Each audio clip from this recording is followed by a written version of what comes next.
আসসালামু আলাইকুম। ইজিমেল বাই রানা চ্যানেলের পক্ষ থেকে আপনাদেরকে স্বাগতম। আশা করি সকলেই ভালো আছেন। আজকে আমরা বেসরকারি শিক্ষক নিয়োগ পরীক্ষার কিছু অঙ্ক নিয়ে আলোচনা করব। সামনে কলেজ পর্যায় সম্পর্কেও আমরা ভিডিও দেওয়ার চেষ্টা করব। সেক্ষেত্রে আমরা তিতাস পাবলিকেশনে এই বইটা ফলো করতে পারি। আমরা অসমতার একটা অঙ্ক নিয়ে আলোচনা করব। সেইখানে এই অঙ্কটা 17-র এই অঙ্কটা আমার কাছে ইম্পর্ট্যান্ট মনে হচ্ছে। এই বিষয়টা নিয়ে আজকে আলোচনা করব যে এই অঙ্কটাকে আমরা এরকম না করেও আমরা আরও সহজভাবে করতে পারি।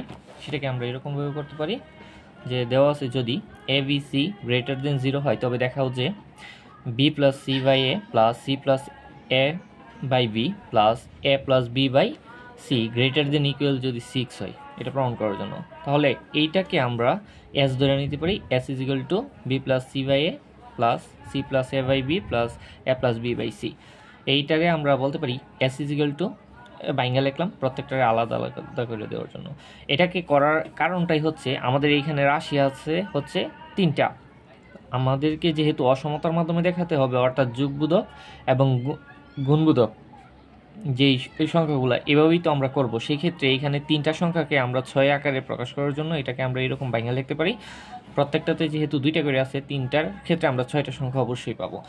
যোগবোধক মধ্যকের ক্ষেত্রে আমরা এটাকে লিখতে পারি এরকম প্রত্যেকটা সংখ্যার যোগফল বাই হচ্ছে ওই সংখ্যাটা যেটা আমরা সবসময় করে আসছি। আর গুণবোধক মধ্যকের ক্ষেত্রে আমরা তো জানি যতটা সংখ্যা হবে ততটা রুট হবে তার ইনটু হচ্ছে প্রত্যেকটা সংখ্যার গুণফল। এই সংখ্যাটাকে আবার আমরা আগের মতো করে নিয়ে যাই, কারণ আমাদেরকে প্রমাণ করতে হবে এই সংখ্যাটা। আমরা এই জন্য এটাকে এ আকারে লিখলাম, এটাকে আমরা এ আকারে লিখলাম বাই 6। আর এই প্রত্যেকটা সংখ্যার গুণ করলে এটার কাটাকাটি চলে যায়, অর্থাৎ এটার গুণফল হয় 1। যে কোনো সংখ্যার গুণফলের ক্ষেত্রে 1-এর রুট করলে এটা 1ই হয়। সেক্ষেত্রে আমরা এটাকে এইরকম লিখতে পারি। আর 6কে আমরা যদি ওই পাশে নিয়ে যাই তাহলে এটাকে এই আকারে লেখা যায়। ধন্যবাদ সবাইকে।